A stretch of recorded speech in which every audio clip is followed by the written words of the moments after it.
Hey everyone, and welcome back to Whispering Reapers. You know, the hype around Grand Theft Auto 6 is absolutely insane. We're all desperate for any scrap of news, any leak, any hint of what's coming. But sometimes that desperation, that deep dive into the digital unknown can lead you to places you really don't want to go.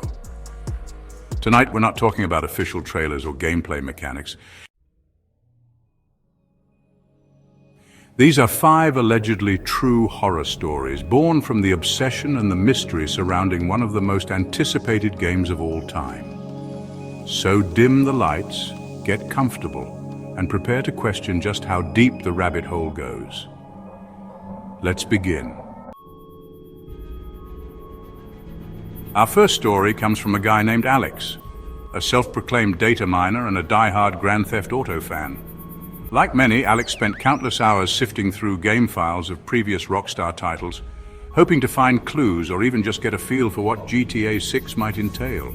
He was particularly obsessed with the rumors that the next game would return to Vice City, or at least a massively expanded version of it. He wasn't just a casual enthusiast, Alex had skills. He knew his way around code, understood file structures, and had a knack for finding things others missed. His small online community revered him for his occasional, albeit unverified, insights. The obsession, as it often does, deepened. Alex started frequenting the darkest corners of the web, forums and image boards, where anonymous users claimed to have inside information. Most of it was junk, easily debunked fan fiction. But one late Tuesday night, or rather early Wednesday morning around 3 a.m., he stumbled upon something different. It was a heavily encrypted file posted on a little-known forum with a cryptic message. The first map was not the last. Some places refused to be paved over. VC_archive_0.7z. The map data itself was bizarre. It depicted a version of Vice City, yes, but one that was nightmarish and surreal. Streets twisted into impossible Escher-like configurations. Buildings seemed to phase in and out of existence. Landmarks he recognized from the original Vice City were there, but decayed, warped, as if viewed through a broken, malevolent lens. Some areas were labeled with unsettling names: the Weeping District, Flesh Market Alley, Echo Park. The latter being a seemingly endless dark expanse with no discernible features. Alex tried to load the data into a 3-dimensional modeling program. What rendered on his screen was deeply disturbing. The geometry was unstable, flickering and shifting, textures crawled. The ambient audio files, when played, caused a profound sense of unease, a low thrumming that vibrated in his chest. He dismissed it as corrupted data, an abandoned early concept that was clearly never meant to see the light of day. He documented his findings, took screenshots of the broken city, and planned to write a detailed post for his community. That night, the strange occurrences began. His computer started acting erratically even when he wasn't working with the files. Programs would open and close on their own. The cursor would drift across the screen as if guided by an unseen hand. Then came the audio glitches. He'd hear faint whispers, snippets of the distorted city sounds from the archive, even when his speakers were muted. He tried to tell himself it was stress, lack of sleep. The distorted city sounds would sometimes include a warped version of his neighbor's dog barking, or the specific creak of his apartment building's elevator. The fleeting images of the map would sometimes have textures that looked disturbingly like his own wallpaper or the pattern of his bed sheets. The Echo Park section of the map, that vast, featureless darkness, began to terrify him the most. He felt as if it was trying to manifest, to overlay itself onto his reality. He started sleeping with the lights on, but the shadows in the corners of his room seemed deeper, more active. He unplugged his computer, but the faint thrumming continued, now seemingly emanating from the walls themselves. The climax came a week after he first decrypted the file. He woke up in the middle of the night, drenched in cold sweat. His room was dimly lit by the streetlights outside, but something was terribly wrong. The layout was subtly altered. The distance to his door seemed greater. The window was slightly offset. The cheap particle board dresser in the corner looked warped. its angles subtly impossible, just like the architecture in the cursed data. And then he saw it. Standing in the deepest shadow where the wall met the ceiling was a figure. It was tall and gaunt, its form indistinct like a heavily glitched NPC from a nightmare. It didn't move, didn't make a sound, but he could feel its attention, a cold, digital malevolence. It was a silhouette, but he knew with a certainty that chilled him to the bone, that if it turned, if he saw its face, it would be something from that other, broken Vice City. Alex didn't scream, he couldn't. He scrambled out of bed, grabbed the first heavy object he could find, a lamp, and hurled it towards the figure. It passed right through, shattering against the wall. He didn't wait to see what happened next. He fled his apartment in his pajamas, not stopping until he reached a 24-hour diner, trembling under the fluorescent lights. The next day he returned with a friend. The room was normal, or so it seemed. But the hard drive containing the Vice City archive was gone from his computer. Alex didn't care. He packed a bag, broke his lease, and moved across the country. He never touched data mining again. He told his online community he was taking a break, then vanished. He says that sometimes, late at night, he still sees those impossible angles in the corners of rooms, still hears that faint thrumming. He believes that a piece of that cursed digital Vice City latched onto him, an echo that refuses to fade, a cartographer of his own personal hell. He wonders if some places, even digital ones, are better left undiscovered, their maps forever unread. Our second account is from a woman we'll call Sarah. She claims she used to work as a quality assurance tester for a third-party company, one of those anonymous outfits that big game developers sometimes contract for overflow testing or specialized tasks. According to Sarah, in late 2022, her team received an incredibly early, heavily watermarked and extremely unstable build of a game codenamed Project Americana. The scuttlebutt, the hushed whispers among the testers was that this was it, the foundational code for Grand Theft Auto 6. The build, Sarah says, was almost entirely devoid of content. It was mostly vast, empty landscapes, placeholder textures, and debug menus. There were no missions, no real gameplay loops to speak of. Her team's job was incredibly tedious: wander the broken world, try to break it further, and document every crash, every graphical glitch, every nonsensical NPC behavior. Most of the map was a grey, featureless void, but there was one area, a small, isolated rural county, that was rendered with a disturbing level of detail, a stark contrast to everything else.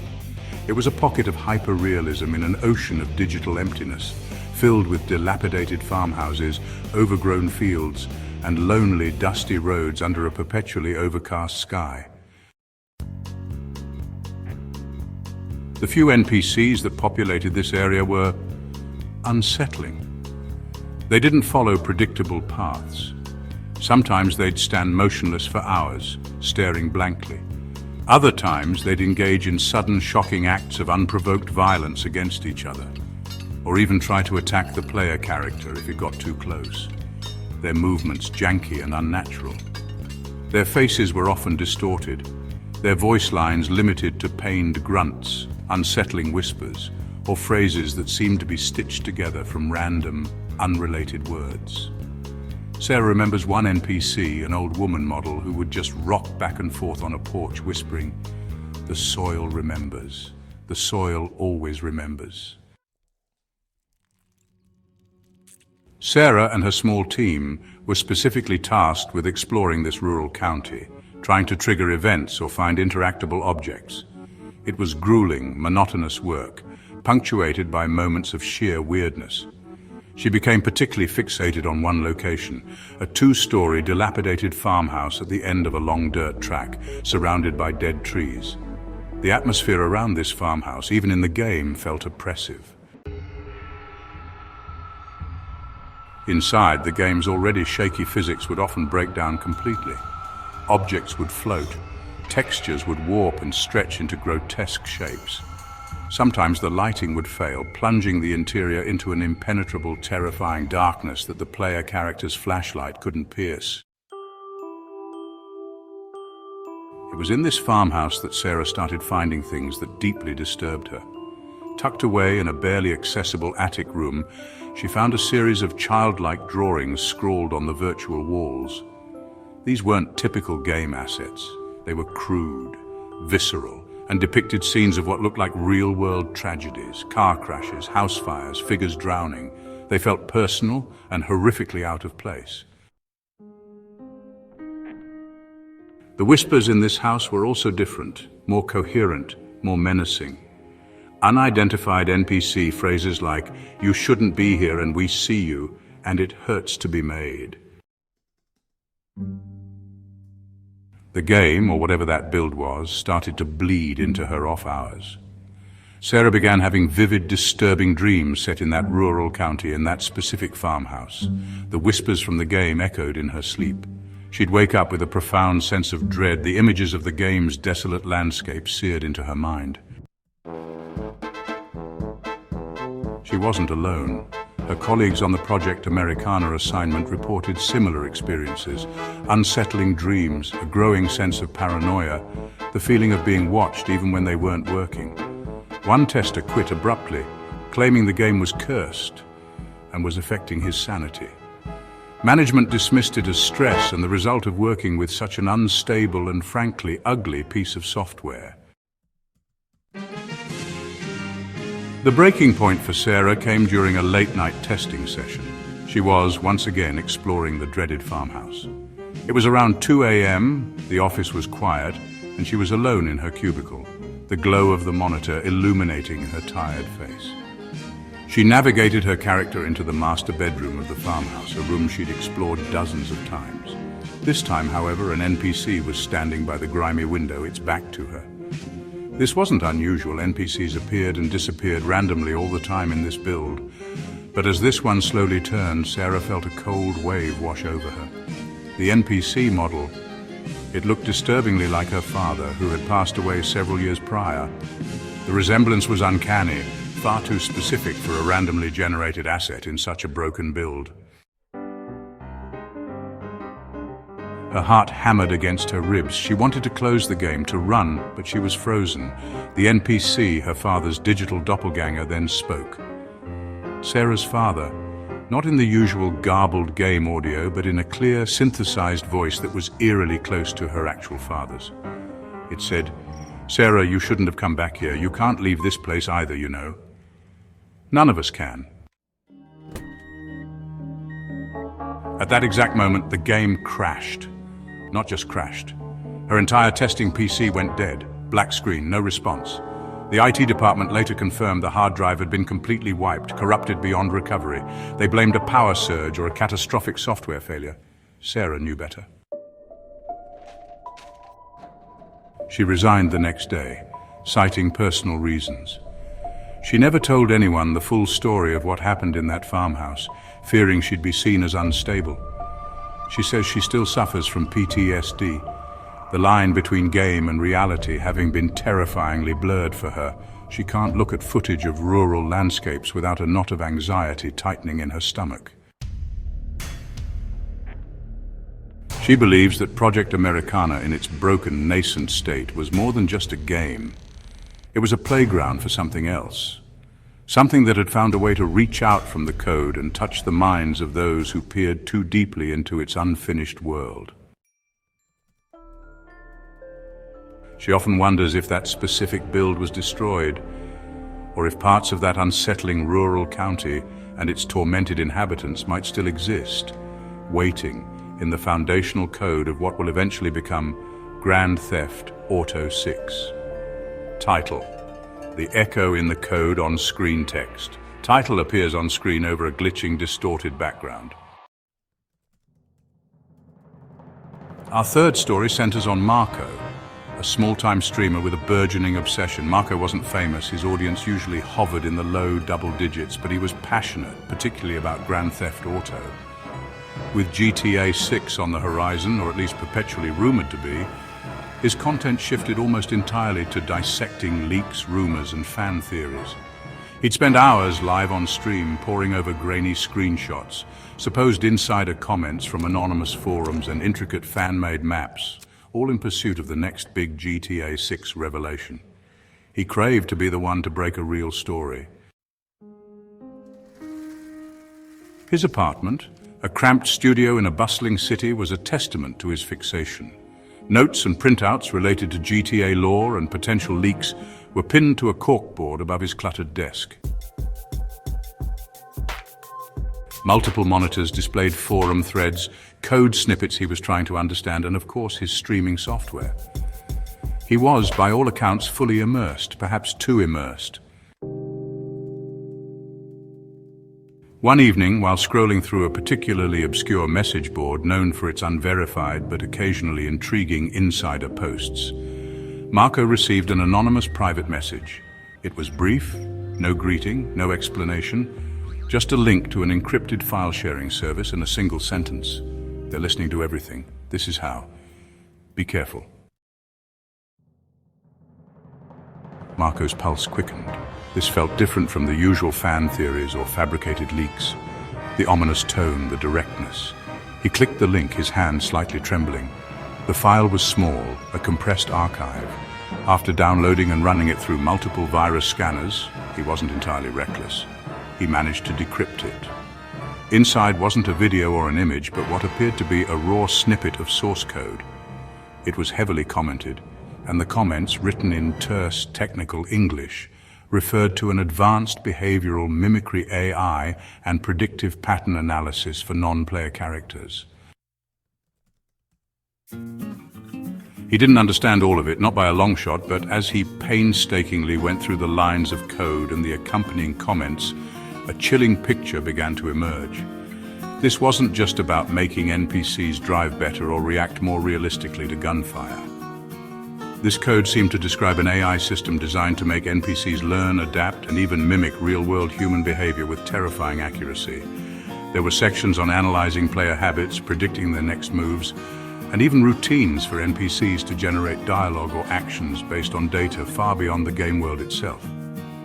One commented out section labeled Project Oracle Integration Deferred spoke of NPCs that could subtly reference a player's real-life interests, their online searches, even their private conversations, to create an unprecedented level of immersion, or as one comment chillingly put it, total player subsumption.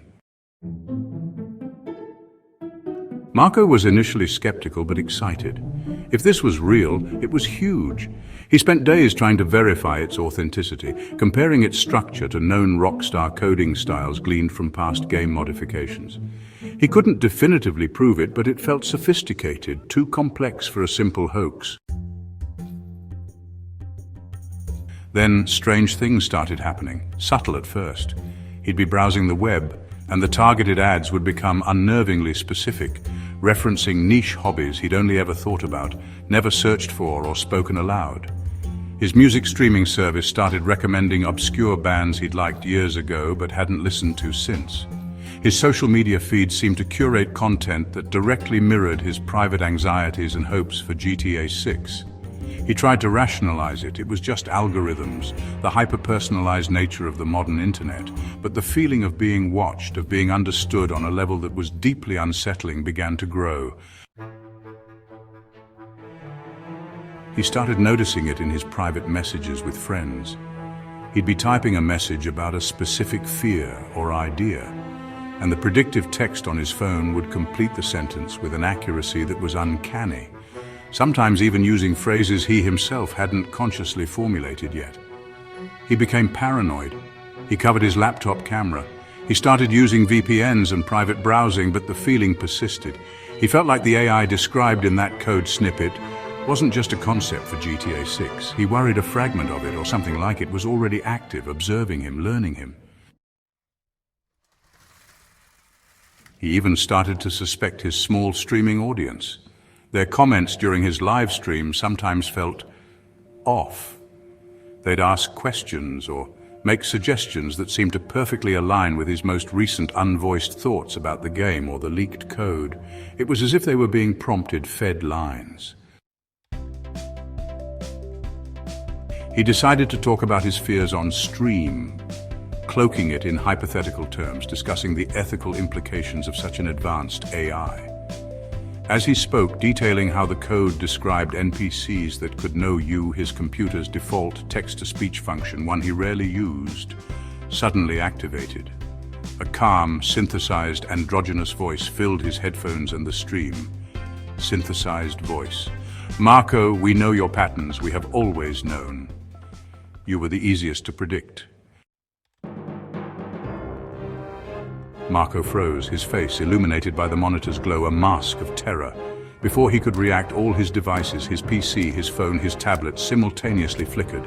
The screens went black for a moment, then displayed a single unfamiliar symbol, a stylized, jagged spiral. He vaguely remembered seeing this symbol referenced in the deepest, most obscure comments of the source code, labeled only as a system termination marker or recursive collapse trigger. Then everything went dead. His internet connection dropped. His channel was instantly, inexplicably deleted.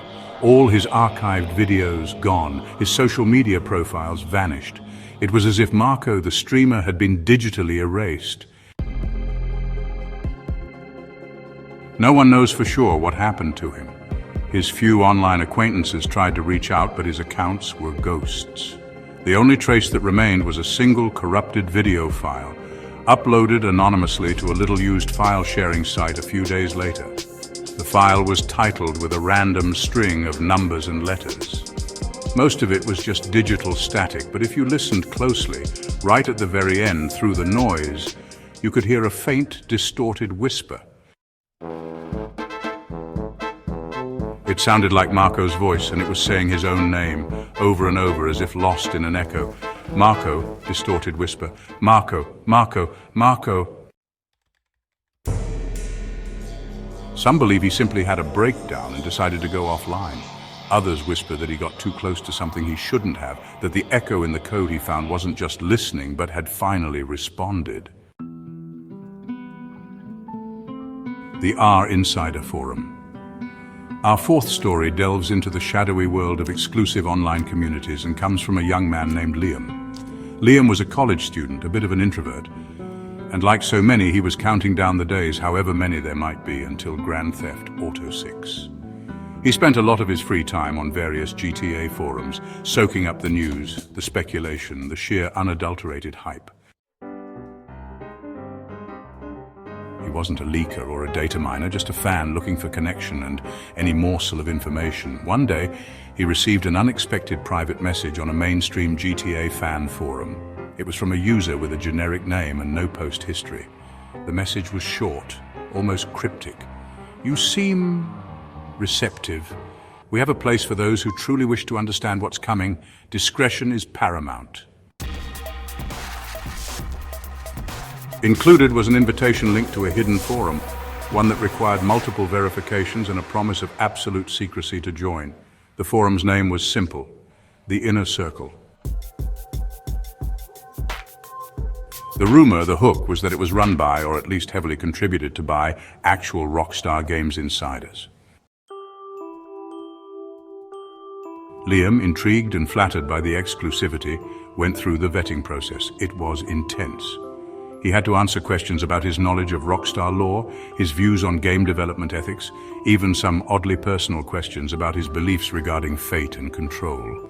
After a few days, he was granted access. The Inner Circle forum was unlike anything he'd seen. It was stark, minimalist in design, and the discussions were incredibly serious, almost academic. Members, who all used anonymous, assigned code names, discussed GTA 6 not as a game, but as a kind of forthcoming cultural phenomenon, a psychosocial event. They shared internal memos, which Liam suspected were fabricated, but were written with convincing corporate jargon, detailing supposed development philosophies behind GTA 6.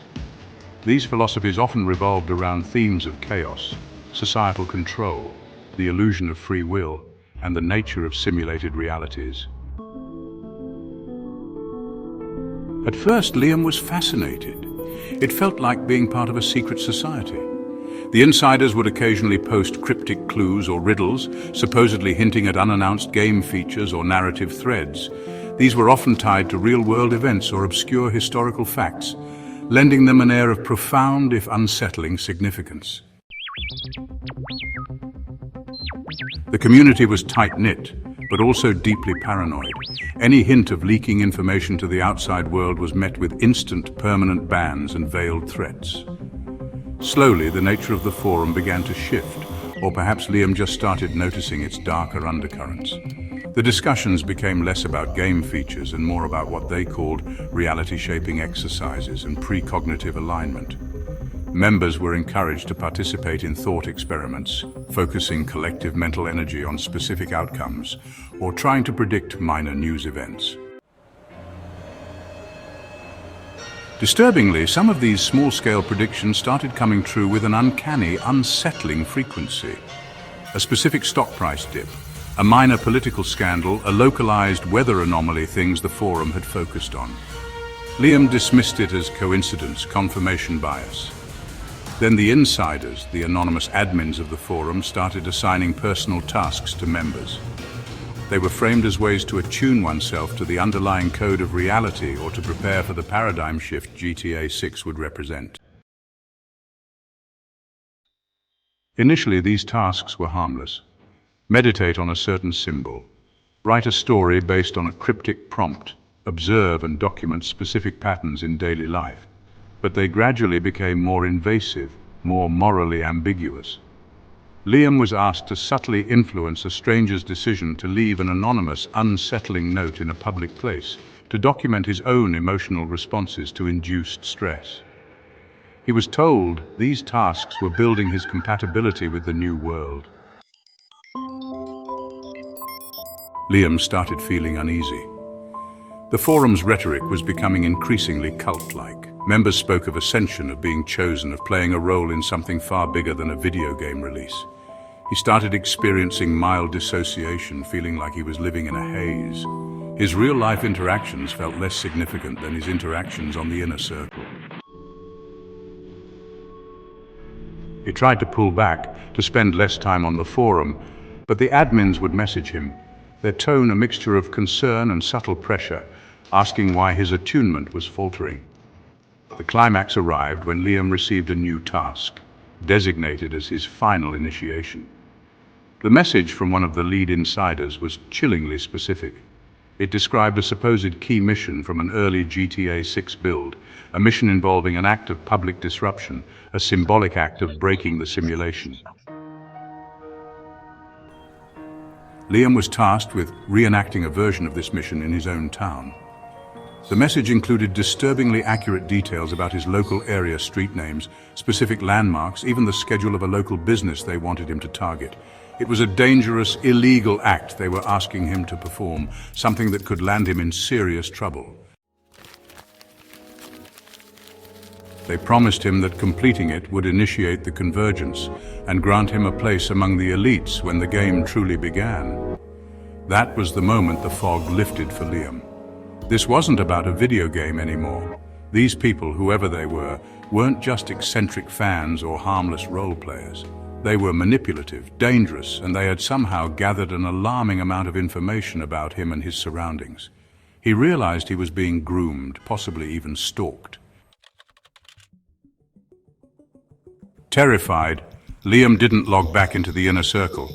He took screenshots of the messages, the task, everything he could, and went to the campus police, who then involved local authorities.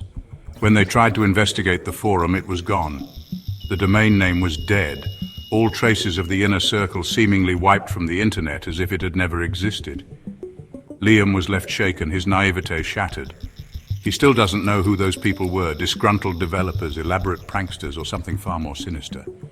He lives with a lingering fear that they're still out there, that they know who he is, and that their game is far from over. He can no longer look at news about GTA 6 without a knot of dread in his stomach, wondering what dark obsessions fester in the hidden corners of its massive, expectant fan base. The Everglades Anomaly. Our final story tonight is a chilling account from a group of 3 friends, Maya, Ben, and Chloe. They were in their early 20s, avid urban explorers, and like so many massive Grand Theft Auto enthusiasts. Living in South Florida, the persistent rumors that GTA 6 would be set in a greatly expanded Vice City possibly encompassing large swathes of a fictionalized Florida, had them particularly excited. They loved the idea of their home state becoming the playground for the next installment of their favorite series. It all started when Ben, who was the most online savvy of the group, stumbled upon a series of cryptic posts on a niche gaming forum. These posts, full of strange symbols and riddles, seemed to hint at an alternate reality game, or ARG, themed around a Florida setting for GTA 6. There was no official branding, no direct link to Rockstar, so they assumed it was a highly elaborate, fan-made endeavor. The initial puzzles were clever and fun, involving deciphering codes hidden in images, solving geographical riddles based on Florida landmarks, and even some light cryptography. The first few solutions led them to public places in their city, a specific mural, a plaque in a park, a hidden message scrawled under a pier. At each location, they'd find a small, innocuous geocache, usually containing another clue or a QR code leading to the next part of the puzzle. It was exciting, like being part of a secret adventure, a real-life GTA mission. They documented their progress on a private blog, sharing their theories and excitement. However, as they delved deeper into the ARG, the tone began to shift. The riddles became more obscure, the clues more unsettling. The locations they were led to grew progressively more remote and, frankly, creepy. One clue took them to an abandoned, graffiti-covered water treatment plant on the outskirts of town. Another led them to a forgotten cemetery deep in a rural area where the geocache was a weathered antique doll buried in a shallow hole. The items they started finding were no longer just notes. They discovered small, crudely made animal bone totems, unsettling symbols painted on rocks, and once a small locked wooden box that, when they finally pried it open, contained only a handful of dried dead insects and a single tarnished bullet casing. The messages they received from the supposed ARG creators, usually through temporary anonymous email addresses linked from the QR codes, also became more personal and unnerving. Initially, they were congratulatory.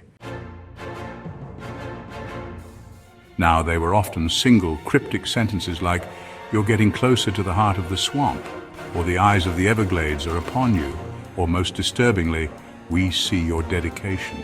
We see you." Despite a growing sense of unease, their competitive spirit and the thrill of the mystery kept them going. They were urban explorers, after all. A little creepiness wasn't supposed to deter them. The ARG's narrative seemed to be building towards something in the Everglades, a vast, untamed wilderness that was both beautiful and inherently dangerous. One clue, more complex than any before, involved deciphering star charts and local folklore. It pointed them towards a specific derelict fishing shack, rumored to be deep within a rarely visited part of the Everglades, accessible only by a narrow, overgrown waterway. They rented a small skiff, armed with flashlights, bug spray, and a growing sense of trepidation. Finding the shack took hours, navigating through dense mangrove tunnels as dusk began to settle, the sounds of the swamp amplifying around them. The shack was dilapidated, half consumed by the swamp. Inside, it was damp and smelled of mildew and something else, something vaguely metallic and unsettling. They found fresh graffiti on the walls, not the usual tags, but more of the strange symbols they'd seen throughout the ARG. There were also crude drawings depicting stick figures being pursued through a swampy landscape by larger, shadowy entities. Chillingly, they found a recently extinguished campfire just outside the shack, and fresh, muddy footprints leading away into the dense undergrowth. Someone had been there very, very recently. This was no longer feeling like a game. The final clue they found in the shack was a waterproof USB drive hidden under a loose floorboard. Shaken, they decided to head back to civilization before examining it. Back in the relative safety of Maya's apartment, they plugged it in. It contained a single encrypted file and a text document with a final riddle, more direct this time, pointing to a small, unnamed island even deeper in the Everglades, a place local legends called Isle of Whispers. The riddle ended with, "The final piece awaits. The game concludes where the land weeps." Against their better judgment, fueled by a mixture of fear and an obsessive need to see it through, they decided to go. This time they went in broad daylight, telling other friends their exact plans and expected return time. The island was small, little more than a dense clump of cypress trees and mangroves rising from the dark water. As they cautiously made their way inland, they found it. A small, recently used campsite. A still smouldering fire pit. And on a makeshift table of logs, a closed laptop computer. Ben, being the tech guy, carefully opened it. It powered on, no password. The desktop was blank except for a single video file icon. As he moved the cursor to click it, they heard it, a distinct rustling in the dense mangroves that surrounded the small clearing. Not an animal sound. It was heavier, more deliberate, more than one source. Before Ben could click the file, the laptop screen flickered and changed. It was now displaying a live video feed. A grainy, slightly shaky feed of them, standing there staring at the laptop. The camera was hidden somewhere in the trees, watching them. As raw terror gripped them, a text window opened on the laptop screen, and a message began to type out, letter by letter. Congratulations, you found the end of the game. Now we find you. They didn't wait. They turned and ran, crashing through the undergrowth back towards their skiff, the sounds of pursuit erupting from the mangroves behind them. Heavy footsteps, snapping branches, and something that sounded like low, guttural shouts. They scrambled into the boat, Ben fumbling with the motor as Chloe and Maya pushed off, screaming. They saw fleeting glimpses of figures moving at the edge of the tree line, dark shapes against the green. The motor finally caught, and they sped away, not looking back until they were far out in open water.